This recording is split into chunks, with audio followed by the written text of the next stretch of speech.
Have you ever felt a loneliness that does not behave like ordinary loneliness?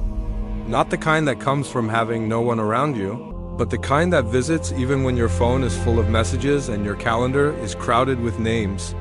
It arrives quietly, like a low-frequency hum beneath your life. You can laugh with others, share meals, exchange words, yet something inside you remains untouched.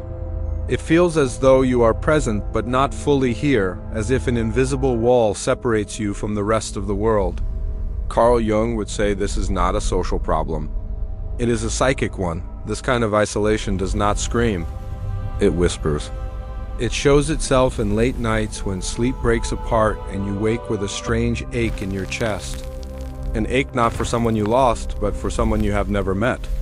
Or perhaps for a place you have never been, yet somehow remember. If this experience feels familiar, understand this clearly. You are not broken, cursed, or destined for abandonment. According to Jungian psychology and ancient alchemical wisdom, you are undergoing Nigredo, the blackening of the soul. In alchemy, Nigredo is the first and most misunderstood stage of transformation. It is the descent into darkness, the collapse of old identities, the dissolution of false structures. To the untrained eye, it looks like failure, depression, or isolation. But to the alchemist, Nigredo is sacred. Nothing new can be born until what is false has died. The universe is not rejecting you. It is withdrawing you for a reason. Think of a seed buried beneath the soil.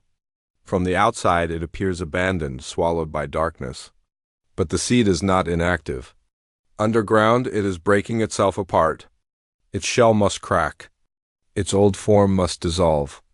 Only then can it send roots downward and life upward. Your isolation works the same way. You have been planted, not punished. Jung believed the psyche has its own intelligence, deeper than logic, older than culture.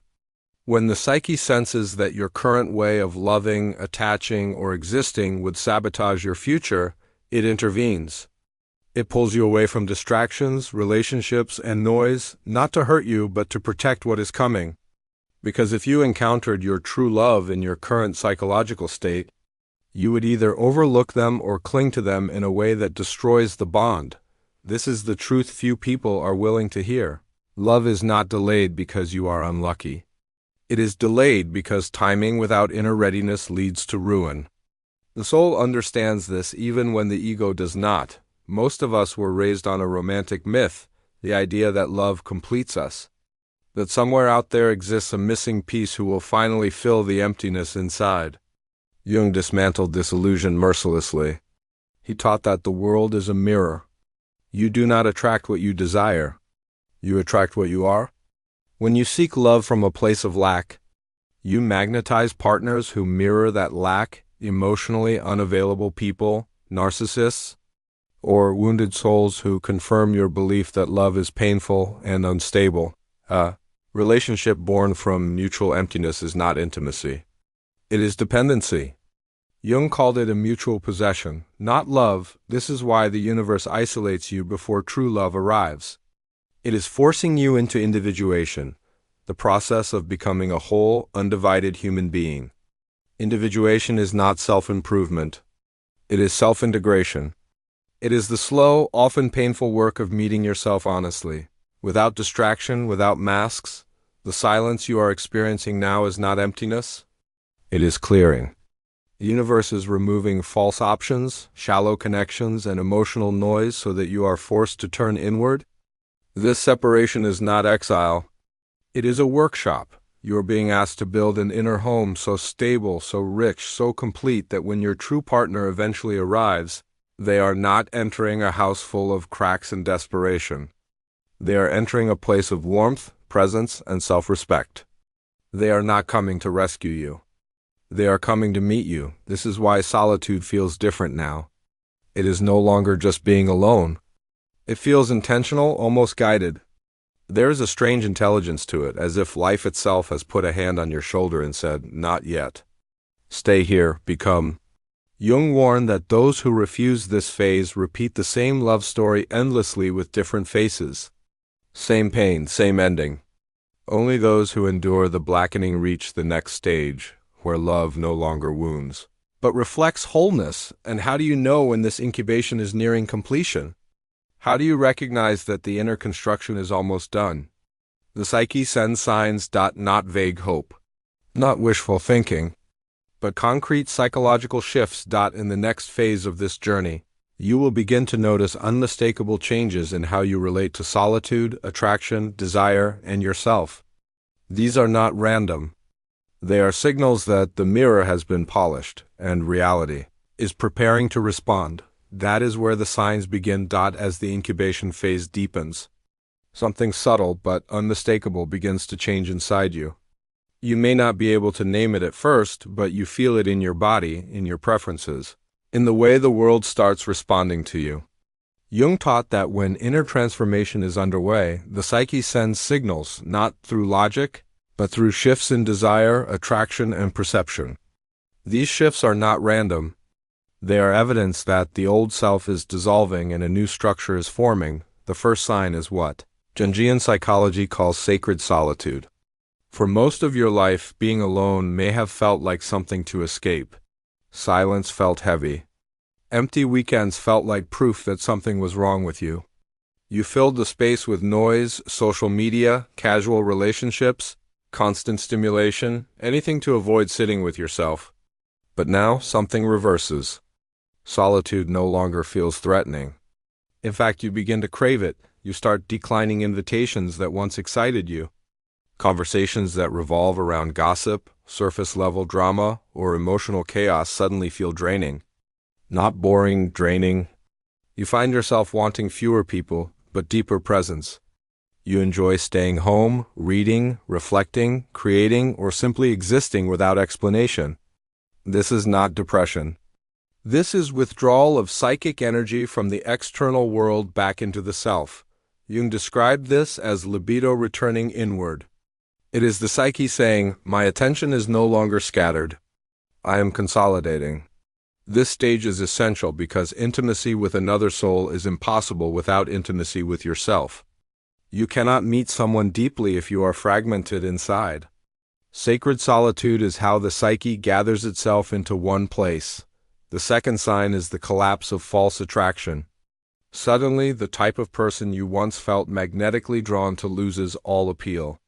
The emotionally unavailable, the dramatic, the chaotic, the ones who kept you guessing and anxious. Before, you mistook intensity for connection and anxiety for passion. But now, your nervous system refuses to play that game. You may look at someone who once would have consumed your thoughts and feel nothing, or even repulsion. This can be confusing and frightening. You might wonder if something inside you has died. But nothing has died. Something has healed. Jung understood that we repeat relationship patterns because we are unconsciously trying to resolve old wounds, often formed in childhood. We date the same person over and over in different bodies. When that wound begins to heal internally, the external attraction disappears. The psyche no longer needs the trigger. You are breaking a karmic loop. Your libido is not gone, it is recalibrating. You are no longer attracted to chaos. You are becoming attuned to safety, depth, and emotional availability. What once felt exciting now feels exhausting. What once felt boring begins to feel peaceful. This is not loss. This is refinement. The third sign is more subtle, more mystical, the encounter with the anima or animus. Jung taught that within every person lives an inner opposite, the anima in men, the animus in women. These figures represent the unlived, unconscious aspects of the psyche. Before we meet a soulmate externally, we often meet them internally first. This is when dreams begin to change. You may start having vivid, emotionally intense dreams involving a figure you do not fully recognize. Their face may be unclear or unfamiliar, but the feeling is undeniable. There is warmth, recognition, a sense of home so deep that waking up feels like loss. These dreams linger in your body. You feel them in your chest, your breath, your silence. These are not fantasies. They are not random. They are rehearsals. Your psyche is introducing you to the energetic signature of your future partner by integrating the masculine and feminine energies within you. Before union can happen outside, it must happen inside. These dreams signal that the inner marriage is underway. The psyche is preparing a container strong enough to hold real intimacy. The fourth sign appears not internally, but externally, through what Jung famously called synchronicity. As your inner world reorganizes, the outer world begins to respond in strange, meaningful ways. Coincidences pile up. Repeating numbers appear with impossible frequency. Names, symbols, songs, or themes connected to love surface again and again. You may think of something moments before it appears in front of you. You may feel guided to certain places, books, or conversations without knowing why. These events are not causal. They are causal but meaningful. Jung believes synchronicities occur when the psyche aligns with a deeper order of reality. It is as if time loosens its grip. These moments are not meant to make you obsessive. They are confirmations. The universe whispering, "You are aligned." Continue. They indicate that what you are becoming internally is beginning to shape what will appear externally. In linear time, you may still be alone, but in psychological time, the meeting already exists. Its echo is reaching you. Yet, just when it feels like everything is aligning, many people encounter the most difficult phase of all. This is where most turn back. This is where the psyche demands its final reckoning. That reckoning is the shadow. Just when it feels like the universe is aligning, when synchronicities multiply and inner clarity grows, the psyche initiates its final and most demanding task. This is the phase Jung warned about, not because it is dangerous, but because it is misunderstood. It is the moment when the shadow rises. The fifth sign is the purging of unresolved shadow material. This phase often arrives without warning. Old memories resurface. Faces from past relationships appear in your mind unexpectedly. You may feel waves of sadness, anger, guilt, or longing that seem disconnected from your present life. Nothing has gone wrong. Nothing is breaking. You are not moving backward. You are cleansing. Jung understood the shadow as everything we have repressed, denied, or abandoned in order to survive. Before true union can occur, the psyche demands honesty. It refuses to carry unexamined pain into sacred intimacy. What you are experiencing is not relapse, it is detoxification. The unconscious is emptying itself of emotional residue so it no longer contaminates future love.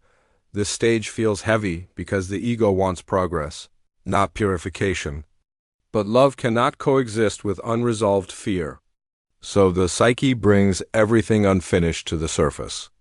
It asks you to feel without fixing, to witness without judging, to let grief pass through instead of becoming identity.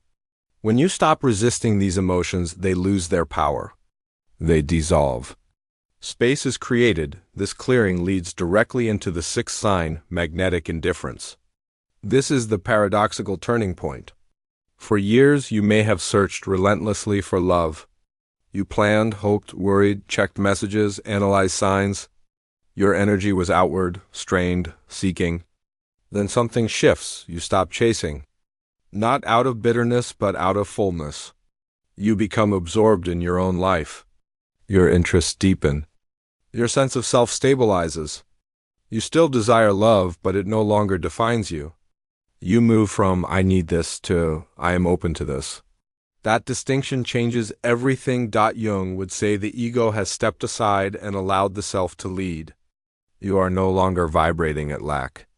You are vibrating at sufficiency. This is when attraction becomes effortless. People notice you without knowing why. Conversations flow more easily. Opportunities arise organically. This is not manipulation or strategy. It is alignment. Desperation repels because it signals fragmentation. Wholeness attracts because it signals safety. When you no longer require another to complete you, you become capable of true partnership. This is the energetic threshold the universe waits for. And then comes the final sign. The most profound and least dramatic of all, the seventh sign is the inner marriage. This is the completion of individuation. You wake up and feel grounded. Not euphoric. Not excited. Just settled. There is no war inside you. No internal debate about your worth. No urgency to become someone else. You feel at home in yourself. Jung called this state the mysterium conjunctionis, the sacred union of opposites. The masculine and feminine within you are no longer competing. They are cooperating. Action flows from intuition. Strength softens into compassion. Sensitivity stabilizes into wisdom. At this point, the question of, will I meet them, loses its charge. Not because you don't care, but because you trust. You understand something fundamental. Love does not arrive to save you. It arrives to meet you. And you are finally present. This is the moment the universe responds. Not always instantly. Not always predictably. But inevitably, because reality mirrors psychological structure.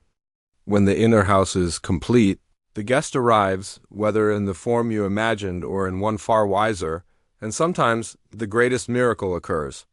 You realize that even if no one arrived, you would still be whole. You have crossed the threshold from longing to being. So if you find yourself in isolation right now, if silence surrounds you, if the world feels paused, understand this: you are not forgotten. You are being formed. The darkness is not rejection. It is preparation. Do not rush the process. Do not tear open the seed. Trust the soil. Trust the timing. Your soul knows exactly what it is doing. And when the moment comes, you will not have to chase love. It will recognize you.